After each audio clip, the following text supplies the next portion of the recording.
You're listening to the OMG Hour.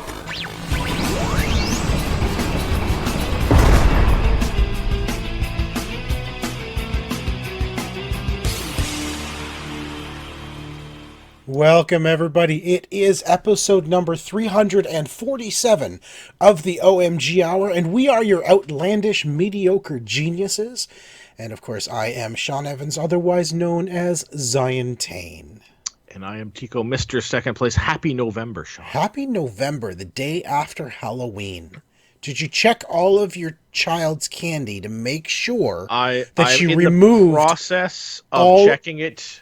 It's very important you remove all of the Reese's peanut butter cups so that you can eat them. I am checking. I am doing the full taste test of every piece. Good. That's important.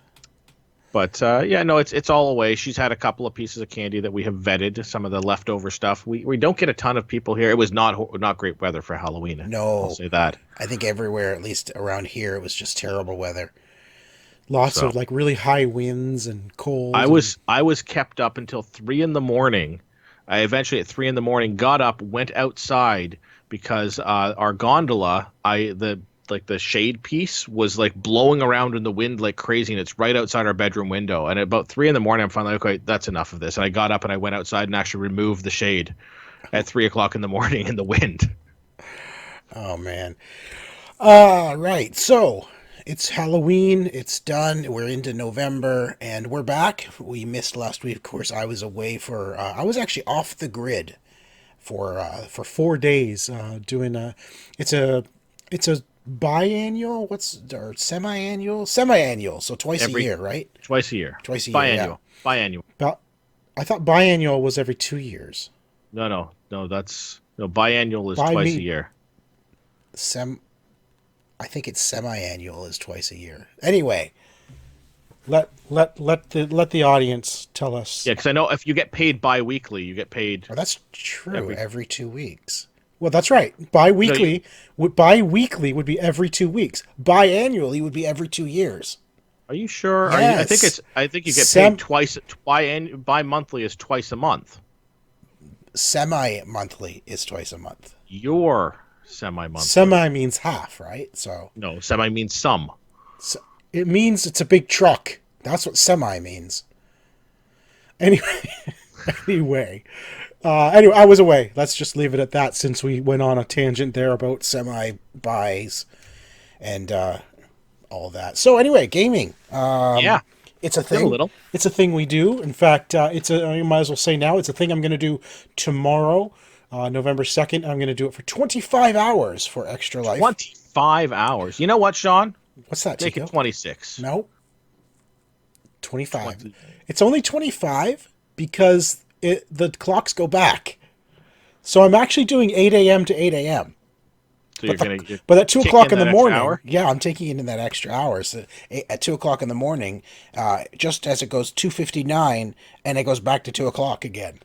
So how are you prepping for this? What is your food and caffeine situation? What are you doing here? How have you prepped for this? Well, Dorothy bought me a couple of Monsters. I've got the G Fuel water mixes.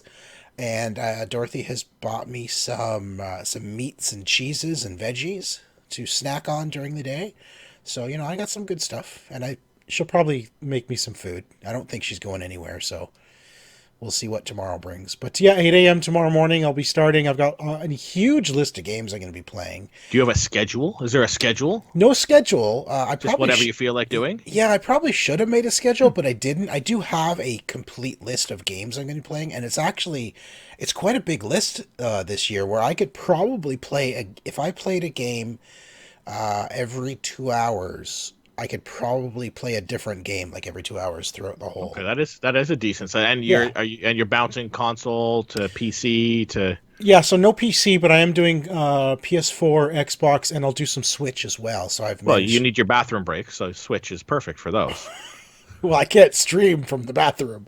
I have figured out a way of streaming the Switch within XSplit, which I'll be streaming from all day. So anyway, tomorrow morning, 8 a.m. on our YouTube channel, I'll be streaming for the full 25 hours. What are you starting with? What can people expect at 8 a.m. tomorrow morning to see you start with? I'm going to start with The Outer Worlds. I am a fan of that game. So let's talk about that game then, because All that right, came done. out this week, or was it last week? This came out. This came out on the 25th. So I believe that was your while I was away. Yes, yeah, right. your second day in hibernation or whatever you want to call it. Yeah. So I was able to jump into this when I was excited to start playing this when I got back, and so we described this when we saw it at E3. We described this as Fallout in space. Yes. Right? And it turns out, of course, I mean, before I even know who was making it, it's Obsidian. But even the videos of it was like, this is Fallout in space. And sure enough, it's the developers of Fallout New Vegas, right? And so it really is kind of a Fallout in space. Well, except for they figured out what colors are. Yeah, they figured out that different shades of gray. They've actually they've colors actually exist in this game. Yeah, which is awesome. Beautiful game. I really like. It's not the prettiest ever, but it is a very pretty game. I do like the sort of stylized cartooniness of it. Well, I wouldn't even call it I guess a bit cartoony, but it's more. It does have that Fallout vibe where it's sort of it's like a 50s version of the future. Instead of being a post-apocalyptic place, you're on these other worlds, and it's a very corporate-driven world or system, so I still feel like it's got that 50s vibe. It is. It's what they imagined the future would be like in the 50s. In the 50s, space travel future, as opposed to just the future of Earth. So that's why it still feels like Fallout. But in my opinion, this is what Fallout should have been in playstyle, in the controls, in just how this game plays and feels. This is what Fallout should have been. I'm really enjoying it. I'm enjoying the tone of the game itself, but the gameplay, they don't have a VAT system, but they use it's like a time dilation. It is, but I feel like this is so much better than VATS. I really enjoy this. I'm a fan of VATS. I like the idea of being pause the game. It's like, okay, I'm going to shoot this guy in the knee and I like that. I like VATS. I'm not saying that I don't like others, but I do find this as an action game is better. Well, VATS doesn't fully pause the game. Everything's still moving, just like this time dilation. You only have a certain amount of time in VATS. I feel like this. While VATS gives you the different body parts that you can, and sort of percentage of chance to hit, this doesn't, but it still slows down time for you, and if you're not moving, it lasts longer. Yes. But it still allows you to shoot at multiple enemies, and because essentially you start moving quicker than they do, but it's slowing the game down for you. I actually enjoy this version way better than I ever enjoyed VATS in Fallout. I enjoy both, but I do really enjoy this as well. It is a lot of fun. I keep forgetting I have the time dilation too, so I'll run into an area and I'll plan out my attack and then I forget. But I also use the companion attacks quite a bit. The companion attacks are very similar to when you'd get a critical in the VAT system, where it would sort of do that close up, slow down. Yeah, this does it too. When you have a critical hit, it slows down, shows you the death of the character. Loving the Outer Worlds, the quests, the way they work, just the world itself. I mean, there's multiple worlds. I've essentially played through the entire opening world. I kind of stopped there because that's where I want to start on Extra Life tomorrow, is as I move to the next world and really continue the game. But what I loved about this, Tico, was it was like, what, a good 5, 6 or more hours just in that beginning area? Yeah, that opening area, and then I'm playing through it and I'm realizing there's more planets. Oh, and yeah. And it is I'm really, really enjoying it. I'm probably about 2 to 3 hours from the end of the game. How do you figure that? I'm based off of the number of achievements I have left to gain in the game. Okay. Because there's certain ones for doing certain things as I'm going through, and there's some that are if you do one thing this way, like there's a lot of moral choices, gray area, and it's a lot of moral gray area too. It's like, do you save these guys or do you save Oh, these guys? And that's huge. it's Yeah. not one of those ones where it's like, this is your evil decision, this is your good decision. No, it's all very gray. It's very gray. It's like it's these guys will be pissed at me and these guys will like me, but it doesn't really, like, there's not necessarily an evil No. entity that you're trying, like, well, I don't want to be the bad guys, I'm not going to go with the Jedi because I want to be, part of the Sith or something like that. It's not, it's very gray on either side. It's corporate versus, Yeah. like, Well, free folk sort of thing. even the very beginning, I'm going to call it, I don't know if I should call it the tutorial world. It's not really. It's just sort of like the introduction world. Even that world, there is a major decision you need to make. And at first you're like, oh, this is going to be an easy decision. This corporate greed, slavery type thing where corporate actually owns people. And you learn a whole bunch of stuff about this. Like, so far as, this one character actually has to pay the grave fees for a coworker because she's the one who found him dead. So she owes the money. Like, it's just it's so messed up. What or this you have reminds to me- decide between that and the people who are kind of, I guess, rebelling against that way of life. Yeah. But then you learn stuff about them that you're like, are you serious right now? Yeah, So they're a you're little like, bit of well, jerks, too. well, which one do I choose? It's like, at first I'm like, well, it's an easy decision. But by the time I actually had to make the decision, it wasn't so easy.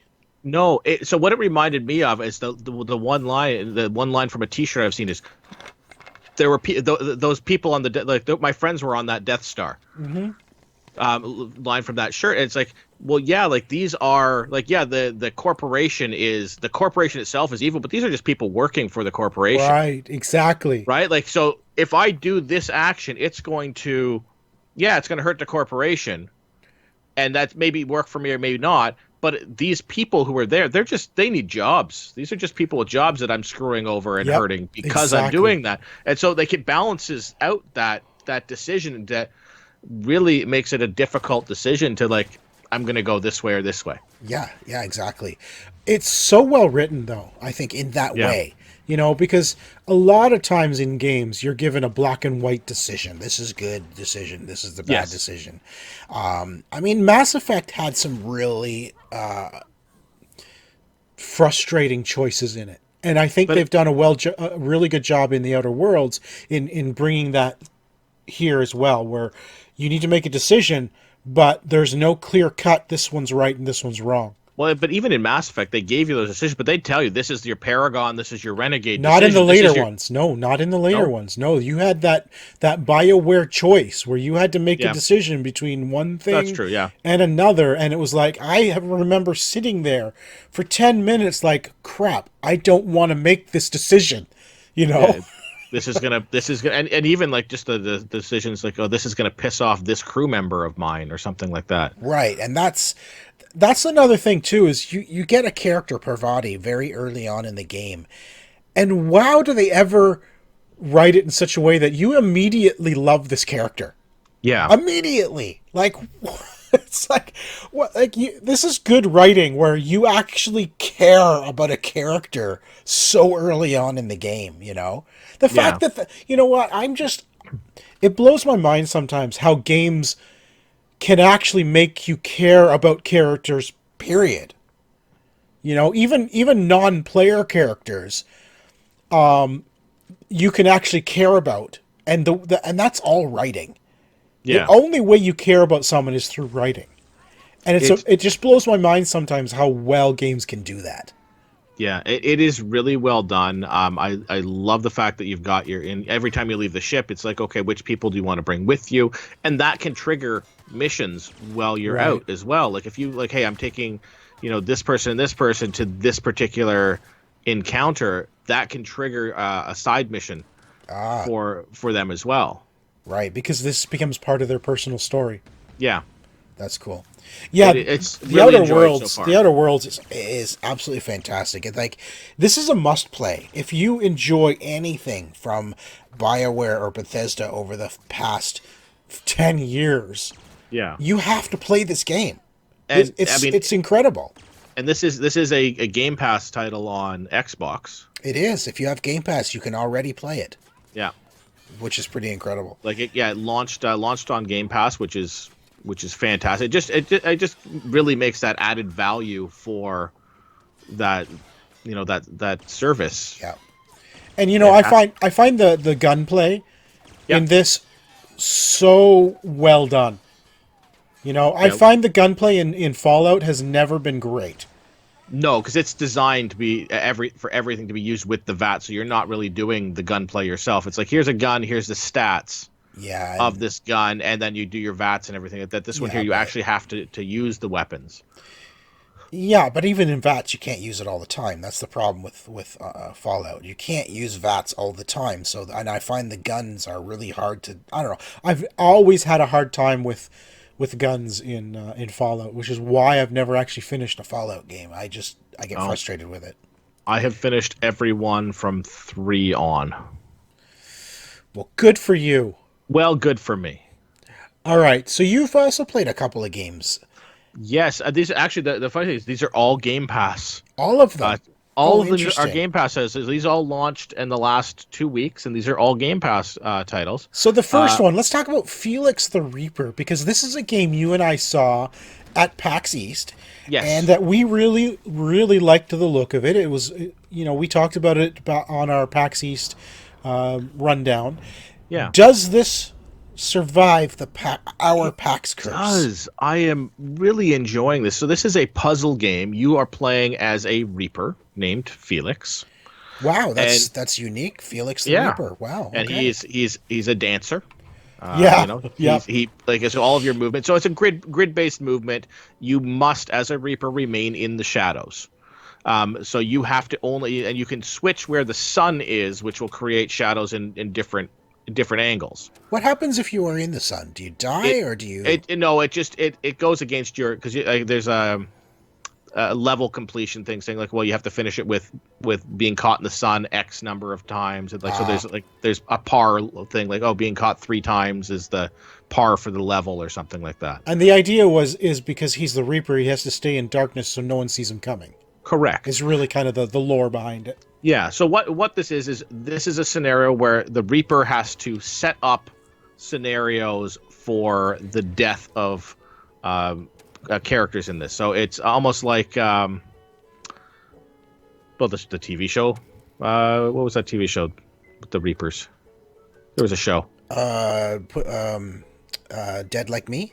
Dead Like Me. Yeah. So they would just collect. I can't remember if they actually set up the deaths. Great show, Dead Like Me.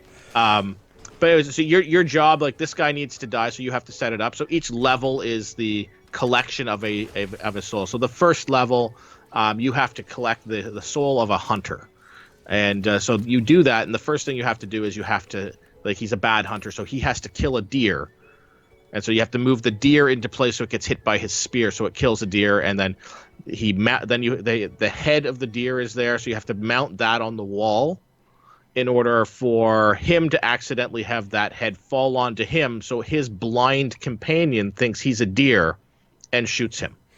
Okay. So you're setting up these scenarios of death. You have to stay within the shadows in order to do this and manipulate different elements in the environment. And it is a super cute, fun game. Really, it does get difficult. Like it gets like, okay, wait, I have to go where to do what with what now? And I have to get there how?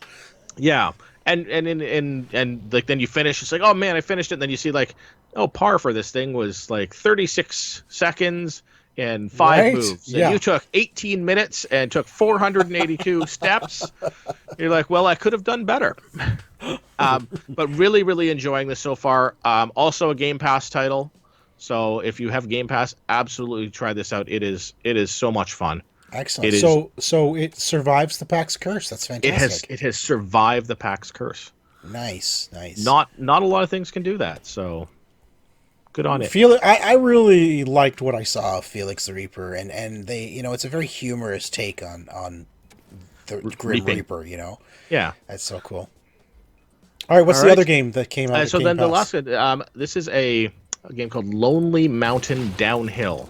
So this is a physics-based bike riding hill descender. Okay, I think I've just created a whole new genre of game. sounds good to me. Yeah, so you have, it's your right trigger pedals the bike so you can go faster. Your left trigger brakes. I don't use the brake. Brakes are for suckers. Right? What do you need brakes for? And then you're trying to make it down a mountain with hitting nothing. There's a path, and you have to try to take that. And it has great physics. Like when you're going around a corner and you sort of like turn the bike, it really feels like you're on a BMX and you're pulling those moves. Really?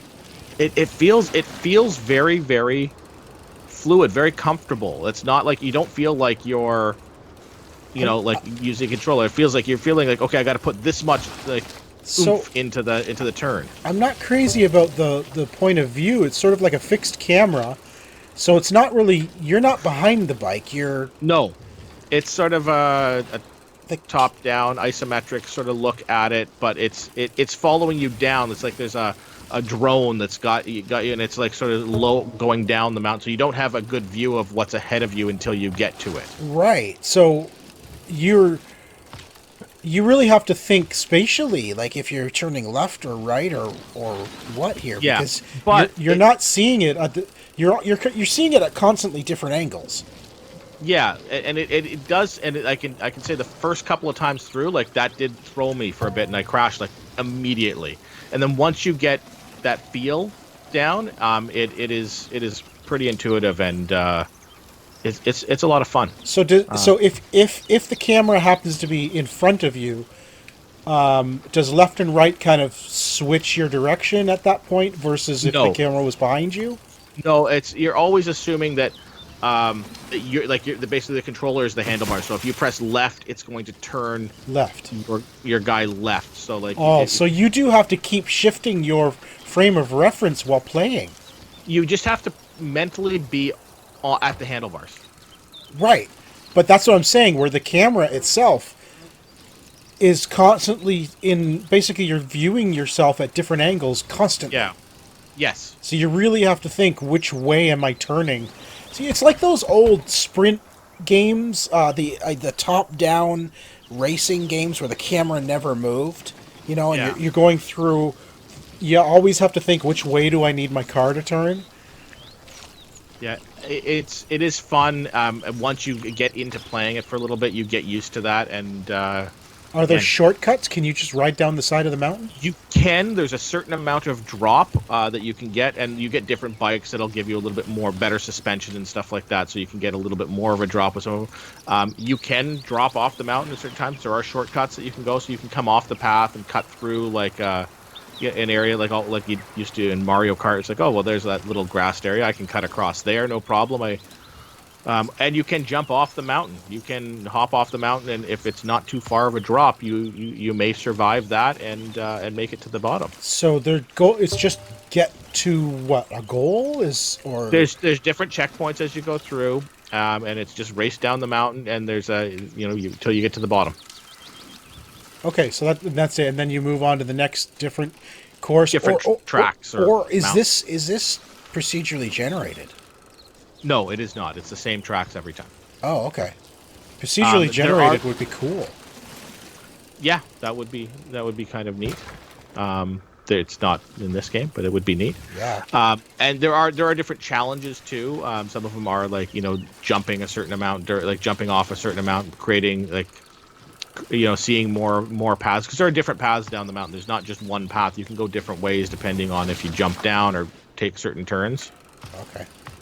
So cool. Well, free on Game Pass. So there you go. Game Pass has been Lonely pretty Mountains nice. Downhill. Yeah. All right. Well, thank you for that. Well, you're welcome, Sean. So the last, thank you, Tico. We talked a lot about some faults in Ghost Recon Breakpoint. And Yes. apparently they're changing some stuff. There's going to be over the next month. They're doing a lot of bug fixes and a lot of making the game more stable, which is cool, which is great. Yeah. But Ubisoft has now implemented an improvement plan. They've outlined an improvement plan for Ghost Recon, which includes, get this, a more radical and immersive version of the game that will focus on player choice and an authentic military experience. One of the other things they want to add to it, and we'll go back and talk about this in a second, is they want to bring back the AI teammates that we I had would in. like Yeah, I would like that, to be honest with you. I really enjoyed having those guys following me around and hitting the guys that I missed constantly. yeah, having them be your drones essentially. Yeah. But a more radical and immersive version of the game that focuses on player choice. I kind of wonder what this is going to be. You know, and I kind of hope some of these improvements are the stuff we talked about, how you could spend an hour clearing a base. You could spend 2 hours clearing a Yeah. base, and one guy kills you, the entire base is reset. I hope stuff like that is gone. Like, you should at least, I don't know, like, keep track of your progress. Or if you do completely clear a base, Yeah. it shouldn't be full when you turn your back and go back to it. No, yeah, the monster closets need to go away. I think there should be um clearing checkpoints. Like, hey, I've once you've cleared 25% of the guys, that then is your sort of checkpoint for that Right. base. And it's, or I've cleared 75% of the guys, so when you come back to it because you died, there should be, only 25% of those guys left, not Yeah. every single guy. You shouldn't have to start from scratch because Yeah. it's controller throwing.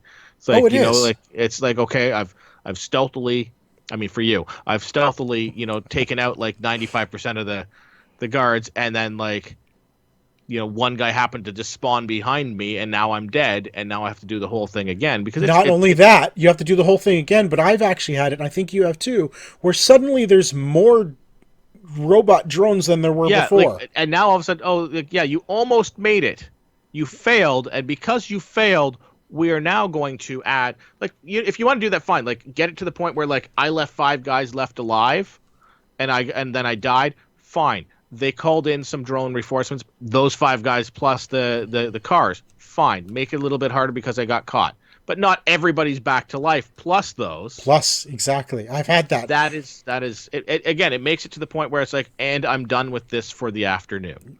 Exactly. And, Exactly. And I, like, Now, you turn it off. Conversely, I have had it where I was trying to clear this one base early in the playing the game, so I was still learning everything, and I must Yeah. have died 5 times clearing this one base. The fifth time it respawned me. All of those car drones were gone. There were none. It was just the guys. I'm like, okay, now it's easy because it was those freaking drones that kept killing me. Well, they're not easy to kill. No, and they know, for some magical reason, they know exactly where you are, and they keep lobbing like rockets at you, Yeah. and then the distance they can shoot you is ridiculous. I know there's tactics, like there's an EMP grenade you can get which will take them out. Yeah, but that you don't have that early in the game, No, you do. right? You do. You just have to change your loadout. The EMP grenades you have to unlock with skills, and it's over there on the skill tree.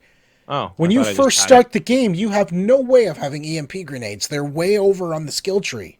it. Oh, well, I can't remember where I got them from. I have some. So anyway, I hope some of these improvements are stuff like that. Make the game less frustrating. And I don't know, I am really it annoys me so much. So the one guy in the encampment who's sort of head of the outcast, or not the outcasts, but whatever Yeah. the people are. You know what annoys me greatly is I go do a mission for him, and then he has a new one for me. Every freaking time he's like, "Don't think this makes us even. Don't think this makes me that I'm going to join your cause." I'm like, dude, you don't need to say the same thing to me every freaking time we talk. But It's what if ridiculous. what if he thinks that you think that that's going to make things different between you? It's just, it's so, and it's not just the same. It's not the same conversation. It's actually the same meaning, but it's a completely new conversation. Yeah. Don't think this means that I'm on your side, or don't think this means that we're going to fight for you. It's like, okay, dude, I get it. Shut up. Silence is golden here. Yeah. Let's. Just, what do you need me to do? And let's be done with this. Yeah.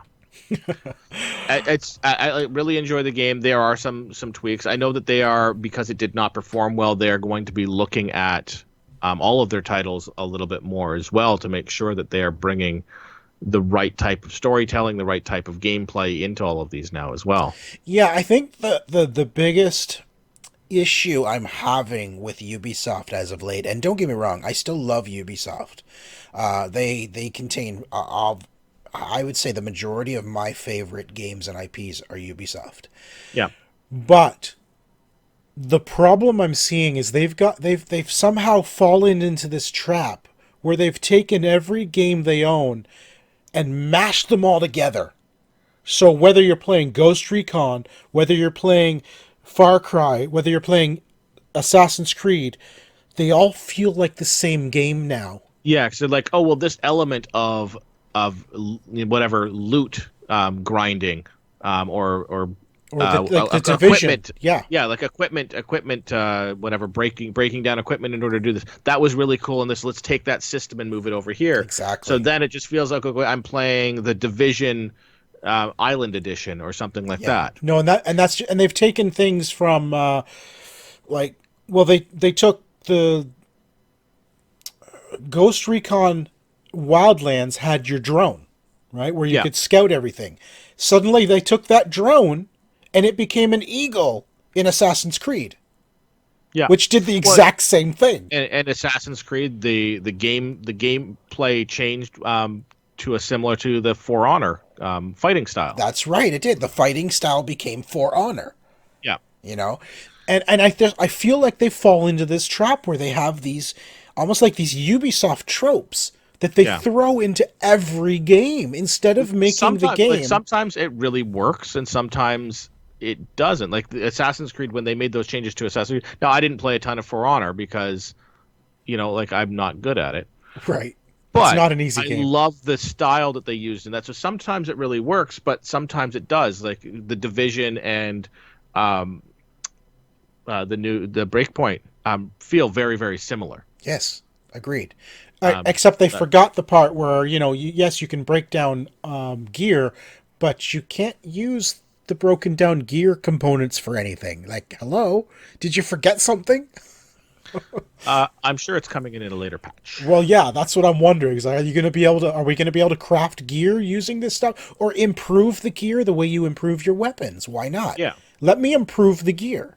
Just like I can improve weapons to Mark 1, Mark 2, and Mark 3 by using broken down components to improve the weapon. Well, why can't I do that with if I break gear? down 3 hats, I should be able to make a really cool hat out of it. Exactly, like a big feather hat. Anyway. Like with three bills, and I should be able to do all sorts of stuff. While we're on the topic of Ubisoft, actually they were in the news a lot this week.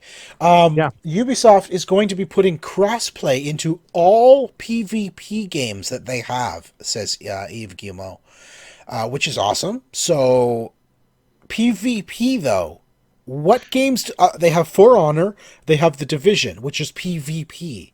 Well, I think it says into all PvP. It doesn't mean PvP. I think it's all games that have PvP, like. Right, but Ghost Recon is. Ghost Recon has PvP.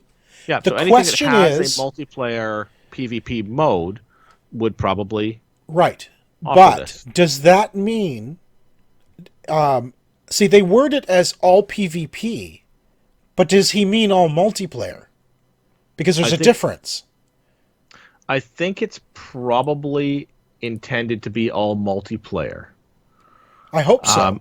Like PvP, like player versus player, or co-op games. I would hope, I would hope that you can play Breakpoint on your PS4. I can play on my Xbox, right. and we can play those together. And that's what I'm getting at, because there is a difference between PvP. While yes, those games have PvP, does that mean the crossplay only works for the PvP, or will the actual co-op work crossplay as well? Because he specifically says PvP, not Yeah. I don't see multiplayer. if you're making it available for PvP, I don't see how that would make a big difference if you're doing I that PvP or I co-op. agree. I agree. I hope they clarify that. But that's cool. I mean, we said that a couple weeks ago when we talked that Sony had finally opened up, or crossplay had come out of beta on the PS4. It's now fully open, but it's up to the developers to implement it. I'd love to see this coming out more. I'd like to see Destiny implement this. You know, there's a Yeah. lot of games out there, like even things like Overwatch, for example, or whatever the PUBG, or what's the Fortnite. Fortnite, You know, yeah. I'd Any of like to these see games. all of those. So just here's your crossplay. You can play it anywhere now. I Yeah. mean, I think Fortnite's already done it.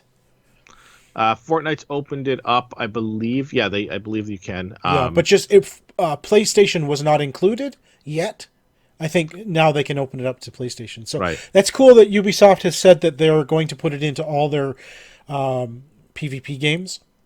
And other news, there's apparently Ubisoft has now announced a whole bunch of games, such as Watch Dogs Legion, that will be cross-generational games. So, Yes. So which means they're going to come out on the PS4, Xbox One, as well as PS5 and Project Scarlet. yes, yeah. They pushed the release back on a number of their titles due to Yeah. this reason, because of this. So they've pushed the release back to obviously November of, I think, next year, Next year. 2020. So Watch Um, Dogs has been pushed back? I didn't actually what? read that. Yes, yeah. Oh, that Watch sucks. Dogs has been pushed back. So everything has been pushed back to this new, because they're going to work on it and it's going to be released all together. They're not going to release it in March and then re-release a new version of it. It's going to be released as Okay. one version. Gods and Monsters, Watch Dogs Legion, Rainbow Six Quarantine. They're now next generation PS5 and Xbox Scarlet games. Yeah. You know what I haven't heard so much about? What the heck's going on with Skull and Bones? Yeah, that one there got pushed back. That got pushed back a while ago because that I was supposed to I know, be. but they haven't said a thing about it. I know it's very quiet, and I want that I game. want more information. I mean, well, they got to save something up for. They've got conferences that they need to have some. Wow, and if they don't talk about it for a while, then they can have like those big wow factor moments when they show things off again. I guess. And one final thing in gaming before we move on. The PS4 has now become the second best selling home console ever. Ever. Ever of all time. Of all time. And I believe that means it is now behind the PS2. If I'm not mistaken, the PS2 was the best selling one. Let me double check. Nope. Wait. Original PlayStation. The PS1. Yes, it now places it just above the original PlayStation, which amassed 102.49 million lifetime sales, and the Nintendo Wii, which managed to sell 101.63 million. So the PlayStation 4 is now at 102.8 million units. The flagship console is still some way behind the PlayStation 2, however. So I was right, which sold a staggering 155 million units. So, holy cow, look at that. Sony owns first, second, and third place. It's pretty good. It's pretty Wow. good, I guess. So that really shows you how much of a failure the PS3 was. Right? Well, Ultimately. and that's one of the things that they've done is they sat with those consoles. They did have long life cycles. Oh, of course they did, for sure. Yeah. Well, PlayStation 1 I don't think had a super long. PlayStation 2 did, for sure. And PlayStation 2 3. did. I think PlayStation Yeah. 2 was more than 10 years, wasn't it? Maybe, because it did continue after the PS3 was launched. Yeah. I think it maybe was 10 years. But the PS3 launched at around the 7-year mark, I think. So, anyway, let us move on. Do you want to play a game?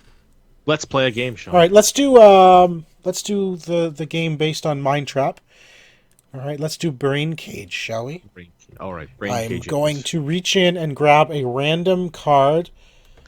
This one here. The question. There's the answer.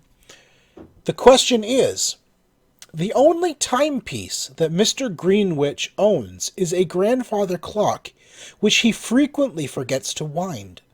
One day, when this happened, he went to Mr. Terminal's house to check the time.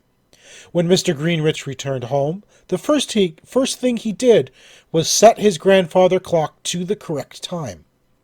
How could he correctly set his clock if he did not know the length of the trip to Mr. Terminal's house? Note, he did not use a radio or telephone to aid him. All right, so What he went if to Mr. what if Mr. Terminal and Mr. Greenwich live in the same house? So they're roommates, is what you're saying. I don't know. It doesn't say that he... It does say he went to Mr. Terminal's house to check the time. And then he came back and set the clock to the correct time. Right. How could he correctly set his clock if he doesn't know the length of the trip to Mr. Terminal's house? I can tell you right now, it's a really lengthy answer. Okay. So I'm just going to start talking, and then I'll eventually say something, and maybe it's the answer. yeah, let's get a bunch of monkeys to All right, start typing on a typewriter. Maybe eventually they'll come up with the answer. I don't know. I don't even know where to go with this one. I mean... So if he doesn't wind the clock... Oh, wait. So, could he go to Mr. Terminal? He could go to Mr. Terminal's house and borrow his watch and take it back with him. he could. Does he say that he's done that? It doesn't. No, it does not say he didn't either. It says he did not use a radio or television or telephone to aid him. But he could go and maybe borrow like a pocket watch or an actual watch. Yeah. And take it back home with him. It seems like cheating because he's thinking. I figured it should be some sort of more complicated answer to that. That's what I'm going with. All right, I'm going to go with he gets to Mr. Terminal's house, he checks the time, and then he counts as he walks, and every 60 seconds he adds a minute to the time. Okay, so you think he keeps time as he's walking? Yeah. All right, let's see what it says. When Mr. Greenwich left his house... Oh, I get where they're going now. When Mr. Greenwich left his house, he wound the clock and noted the time.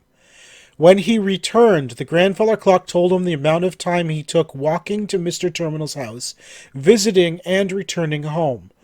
Mr. Greenwich also noted his arrival and departure time at Mr. Terminal's, so he was able to tell how much time he spent there.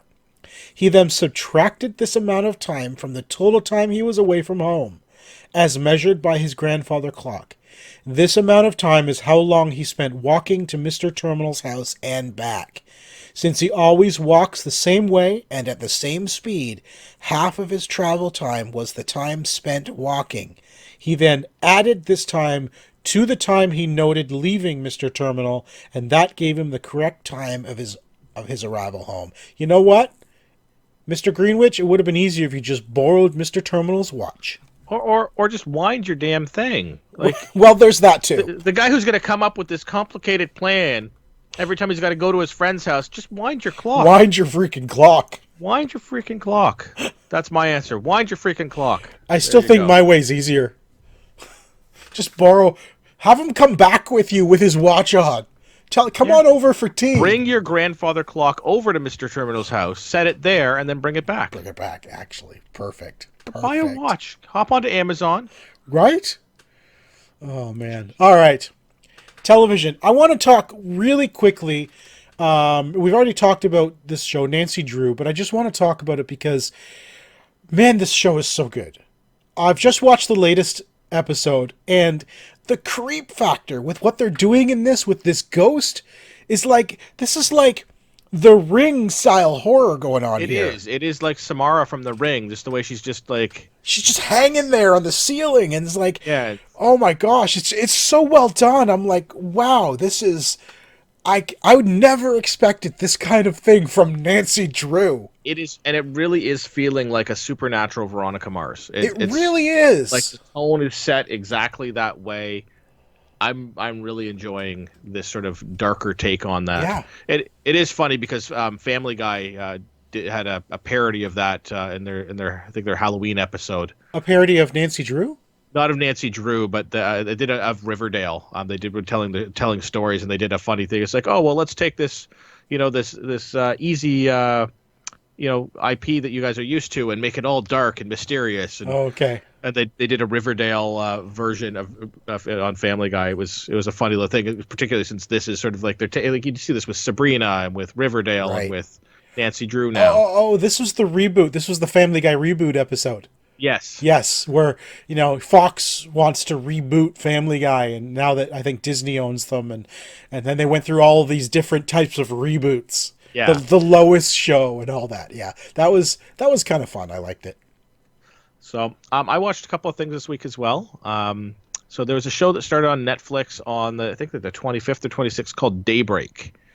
And it is This was the Ferris Bueller zombie apocalypse? This is it really does. And Matthew Broderick is in it. It does feel like Ferris Bueller's Day in the Zombie Apocalypse. It is sort of that, the sort of the stop and like point out things with like the writing on the screen. Oh, really? Yeah. Like break the fourth wall. Oh yeah. A lot of breaking the fourth wall, a lot of. Oh, sweet. I love that.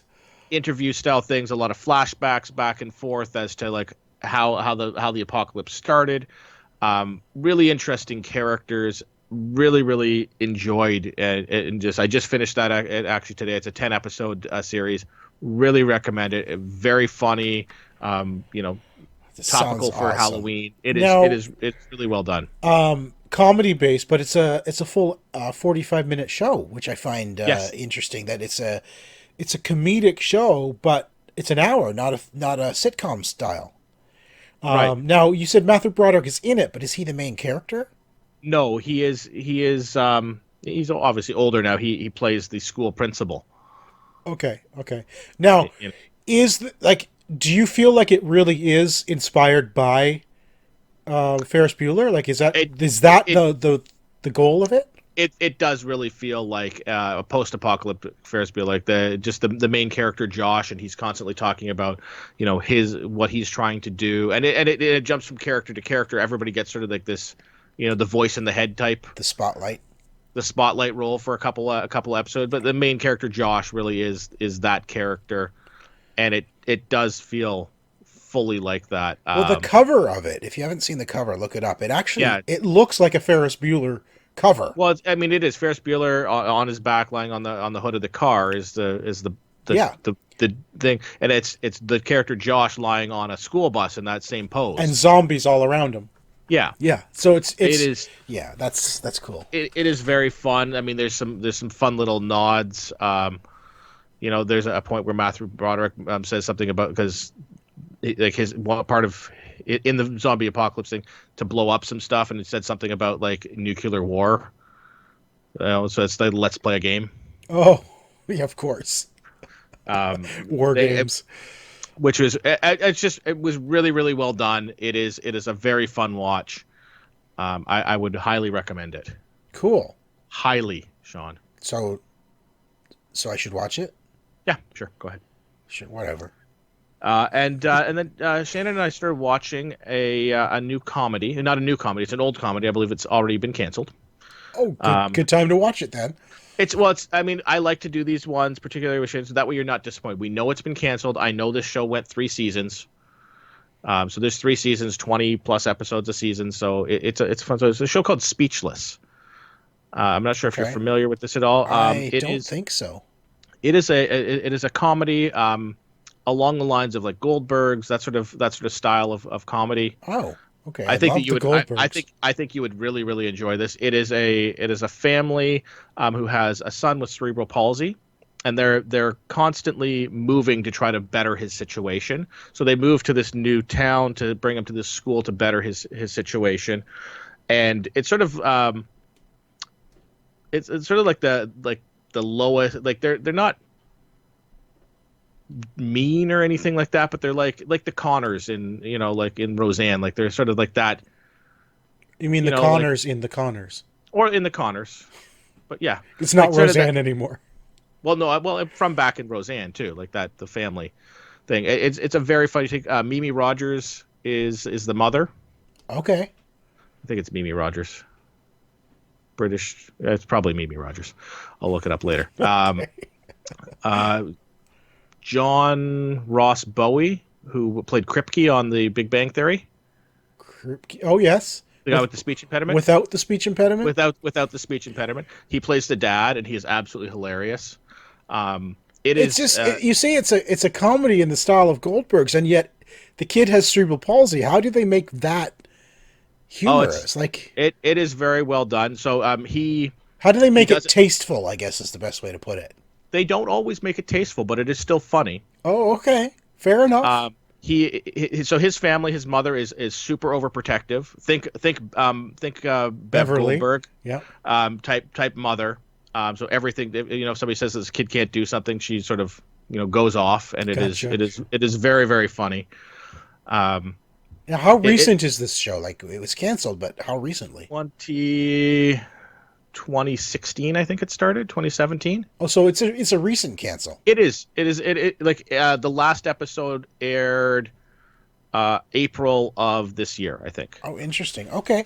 So and you're sure it's been canceled for sure? I'm not sure it's been canceled, but if it had been starting up for a new season, it would have already kicked back up. Unless it's a mid-season show. It's a 22 episode show, so they don't usually do. Yeah, if it's 20, I'm I'm assuming it's been canceled, but it is hilarious. I think that you and your family would absolutely love it. Shannon is absolutely love it. Shannon's had her big laugh. She actually, we were watching the other day, and she probably hate me for telling the story, but she was eating ice cream, and he made the dad made a comment about something. They're like, again, it's sort of like really low end thing, and the kid went to, like, they were trying to widen the doors for the wheelchair with a sledgehammer, and one of the kids, who's the nerdy brother who's not very athletic, goes to swing at it and misses and knocks and hits their laptop. And he just makes a comment, he turns, he goes, "Okay, Toaster, you're the most expensive thing we own now." Oh, man. And Shannon was eating ice cream, and she laughed so hard that ice cream came out her nose. And she ended up, like, ice cream came out of her nose. She ended up throwing up. It was from laughing so hard she threw up, and ice cream came out her nose. And she would hate that I told this story. Wow, good thing she doesn't listen to the show. No. By the way, ABC did cancel Speechless, and it's Minnie Driver, not Mimi Rogers. Minnie, that's what I meant to say. Of course, yeah. So yeah, I knew it was Mimi canceled. Rogers was wrong.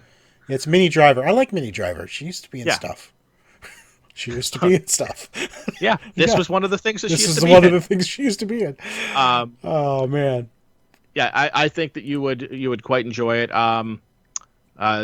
The guy who plays their aide, Kenneth, was in Reno 911. He was actually just in the last episode of the Goldbergs too. He's one of Murray's friends. Oh, yeah. The friend that suddenly appeared. Like, who is this guy? Yeah. Right? It's all of a sudden Murray has two friends. Like, where did the second friend come from? Where did he get a second friend? Like, He's never been on the show before, and all suddenly he's there. I was like, wait, I've watched every episode of the Goldbergs. Murray has only ever had Laney's father as a friend. Yeah. Now suddenly there's another guy there. It's like, yeah. Well, the other guy, he plays his aide in the show, and yeah, very, very, very funny show. All right. Recommend it, Sean. You watch it. I want you to watch a couple episodes and tell me your thoughts. Okay. Enough. Be speechless. Okay, don't. A couple of news things. We got a few minutes here to talk about. I thought this was fun. So they're talking about more Disney Plus shows. Of course, Disney Plus is 11 days away now. Pixar characters are going to enter the real world in an upcoming Disney Plus show, and it looks like it's more of like a pranked show, like a real life. Let's throw these characters out and see people's reaction. It's little things like, here's Wall-E, an actual Wall-E just strolling down the street, and the film is just getting people's reaction. Or it might be it's a kid dressed up that looks like the kid from Up, right? So it's Yeah. all these little I don't want to call them pranks, but it's that style of thing where Reaction. it's a reaction show. So they're Yeah. taking actual characters from Pixar films and putting them in real world. Yeah. So it's a hit camera show. It's I guess it's like a hidden camera show. One of them shows a kid who's pretending to be Dash from The Incredibles, and he gives somebody a stopwatch. Said, "Here, time me. I want to run around this building." So he runs to the corner, and then suddenly he's around the other side and come running around. And they look and they're like, "What just happened?" You know. So he's got a twin. Twin brother, exactly. So. Yeah. I mean, it looks like a fun show, because you're seeing these. It's not just a live action Pixar film, but you're taking characters from Pixar and putting them in the real world and getting people's reactions, it looks fun. So I don't know. I'm looking forward to that. Is Disney Plus available to sign up for yet? No, every time you go, it says it's just a countdown. I think in the US you can pre-order. But Yeah. if I go to Disney Plus, DisneyPlus.com right now, it knows I'm in Canada, and all it says is it's a countdown: 10 days, 12 hours, 4 minutes, 33 seconds, and it says keep me updated. But I believe in the US you can pre-order right now. Yeah, I knew that because there's pricing and there's the option to sign But up in- now. in Canada, I suppose no. it's not really going to matter. Just the it's because it's not like they're going to run out of subscriptions. But somebody might watch The Mandalorian before me, Tico. Yeah, I'm going to do it. And they might ruin it for me. I will spoil it. Oh, speaking of Mandalorian, it is getting rave reviews. I've heard that. There was a new trailer that just dropped the other day. Yeah, it looks so good. I mean, I am so many people are saying excited. this is the Star Wars we've been waiting for. That is some of the quotes I've been hearing. Yeah, So- I want that now. Yeah. Well, it's a couple more days. I mean, it'll Well, the it'll nice keep, thing I about it guess. is they're not launching it all at once. It's going to be a weekly show. No, I want it all at once. I know, but they're launching it weekly, which is interesting. Yeah. Now, I know I spoke about the show Another Life on Netflix a while back, maybe back in the summer. Really like this. This was the Katie Sackhoff show, and I felt it was a really good sci-fi show. Netflix has renewed it for a season 2. Apparently, it didn't get good reviews. It didn't do as well as they'd hoped, but they're still renewing it for season 2, and this makes me happy. I really, really enjoyed this show, and I want to see more. Well, So, you'll get to see another season now. I am going to see another season of Another Life. So they may have had pre-existing contracts for work for some of these people. Figured it's just going to be easier to do a second season of this than to Perhaps. find other stuff for them. Could be. It could be. And finally, The Witcher. Have you seen the trailer for The Witcher on Netflix? I have not seen. I've seen a number of thumbnails that show like a bunch of screenshots and stuff like that. I have not actually seen the trailer yet, but I've heard. I'm in. I think I'm in on this. It looks good. It looks high quality. I mean, Geralt doesn't have the beard we're used to in the game, but it's not based on the game. This is one thing that's going to be really hard to It's based off the separate. books. It's based Yeah. on the books, not the games. So we really need to separate that in our heads, because going into this thinking this is going to be a live action version of like The Witcher 3, it's not. This is based on the original novels, which I haven't read, and I don't know those stories. I hope But- the horse ends up on a roof at some point. Well, Roach is it. That's the game, Chico. Separate it from the game. Anyway, Saying. yeah, this I'm in because it looks really good. You know, the trailer makes it look fantastic. So I still think it would look better with a beard. Honestly, I don't know. There's just something. I mean, Henry Cavill has a very distinct look to him. You know. Yeah. And I'm finding it hard to separate him right now from Superman. You know. Yeah. I think a beard could have done that. It could have just defined him a little more as not Superman with long hair. Yeah. But I don't would've- know, the beard wouldn't have been too hard. And I think that they skipped the beard for the sake of being able to say It's not the game. It's not the game. And you could very well be right. But anyway, I'm in. The trailer looks great. If you haven't seen it, check it out. It is on YouTube. And it debuts on Netflix on December 20th. So, Christmas holiday viewing right there. And honestly, I think this is something my wife would enjoy watching. It looks like really high fantasy action. I think I mean I it's a new show, so I can't watch this with Shannon because otherwise I watch one episode, she tells me how much she loves it, and then how she is Now too you have to tired to watch wait. it every day. Yep. And then I'm behind 25 episodes because she doesn't have time to watch it except for like Dude, I haven't even seen the season 14 finale of Supernatural because I'm waiting for Area. Season yeah, 15 is at what, like episode 5 now? yep, I haven't even yeah. seen the finale yet. And I'm waiting. Okay, Schooled, which is the spin-off of Goldberg's, is at episode 6. We haven't even Season 2. season 2 of Yeah, season Schooled 2. is at Yeah. episode 6. I haven't even seen the first episode in the season yet. Because there's certain shows like Schooled, The Goldbergs, Young Sheldon, Supernatural. I have to wait for Yeah. Area. So this is why when I pick shows to watch with Shannon is I pick stuff that has already been on and canceled because it's real easy because we can watch through the whole thing because I know exactly what to expect. I don't have to worry about that. I watch all my stuff because I don't have to worry about the only show we watch live together. We're watching the new season of American Horror Story. And we are watching The Masked Singer. Those are the only two that we're watching live as they go because one's a reality show and the other she's just really into right now, so she actually watches it on the day that it actually comes out. When I do sit down with Area to watch something, it's like, hey, let's watch an episode of The Goldbergs. Maybe we'll start catching up on stuff. So we sit down, we watch an episode, and then she's like, okay, I'm going to bed.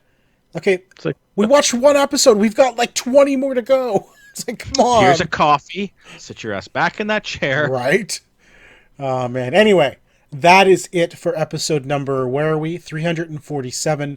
I've got a lot to do tonight to prepare for Extra Life. Yes. So let's get People this. can still donate now yes. and through the when is there a cutoff to when they can donate? Even they can donate after your stream too. They can, correct? in fact, the campaign goes right through to the end of the year. So December 31st really is the cutoff for Extra Life. But tomorrow's the big push. I really want to get, if I can get, I'm at $2,753 right now. If I can raise $3,033.50 this year, I will have raised $15,000 over the course of 10 years. You're in That a is good my spot goal. to raise that, and you have tons of stuff still to give away, correct? I have, it's got to be 40 or more games still left that can be given away. And that's So- anybody $25 or more Yes. towards your campaign will get a draw, correct? Going into game day, here's how it's going to work. So a lot of the donors have already received games. Yeah. In fact, every donor has received a game so far, who has donated $25 or more. During game day, every donation of 25 or more will get a game immediately. So you could donate and tell me immediately what game you want. Okay. Right? No draw. Good. Just you donate during game day, you can choose a game immediately. Whether you've already donated or not, you donate 25 or more, choose a game. Okay. And then you've got some good stuff left too. I do. I looked at your list the other day. There is some good stuff left on that list. Stuff valued at well over $25. Oh my so gosh, absolutely. yeah. There's so much absolutely left. worthwhile. We've got Battle Chasers Night War. I've got Bloodstained Ritual of the Night. There's a Crash Team Racing. New Day and Night for the Switch is out. Firewall 0 Hour. Gears 5. Just Cause 4 Gold Edition. Marvel's Spider-Man I've got left. Shadow of the Tomb Raider. Sekiro. The Inpatient. Warhammer Chaos Bane. There's a good list here, you know. And it's kind of like it's all over the map, the kind of games that are there. Different types. So check that out. Give Sean a little bit more money towards his goal. He's going to be playing for 25 hours. So come join me 25 hours. right here on our YouTube channel, OMG Nexus, or youtube.com/OMG Nexus, and come watch me play. So on that note, Chico, why don't you take us out? All right, you can follow me on Twitter at Mr. Second Place. Like, subscribe, and comment on our channel and all of the places where we offer that option. I don't know where it is. And then follow the show on Twitter at the OMG Hour. Of course, you can follow me. I am Ziantane everywhere, and that is XIANTAYNE As I mentioned, the Extra Life campaign is tomorrow, but you can go to bit.ly/extrashawn. And if you donate during the stream, you can choose a game immediately. And if you're not watching us on YouTube, come check us out. It's youtube.com/omgnexus. That is it, everybody. Thanks for listening. Thank you for watching. We'll be back next week. Bye, guys.